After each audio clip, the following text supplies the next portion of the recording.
talk. That is toxic. Ndio vipi? Okay. Ndio ndio nimejiuliza. Unapanga chini ya nini?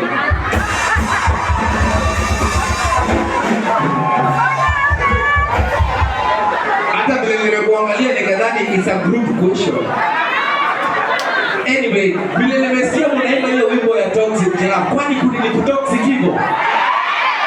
Is it that bad? Is it that bad? Wait a minute. Do we have married people in the house? Make some noise. Married people, make some noise. Aya. Do we have some toxic people? Make some noise. Kwani toxic ndio wengi? Kwani toxic ndio wengi? Haki mapenzi niwafanyia nini? Ama ni nini mlifanyia? Lakini wazee, wapi nuru ya samaya, samaya. Unajua wazungu wanasemanga samaya.